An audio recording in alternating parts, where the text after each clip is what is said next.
बेकरार है, जिसको पाने के लिए ये बेकरार है। अगर कोई पूछे आपसे कि कौन है आदिवासी, अगर कोई पूछे आपसे तो कौन है आदिवासी, तो कह देना कि हम वो आदि मानव की संतान है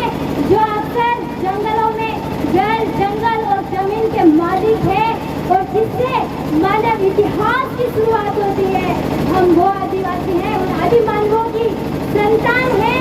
जो अक्सर खुद के बल पे जा करती थी और सर्वप्रथम वही उनका राज हुआ करता था, आदिवासी। और अगर कोई आपसे पूछ रहे कि ये ग्रासिया क्या है, अगर कोई आपसे पूछ रहे कि ये ग्रासिया है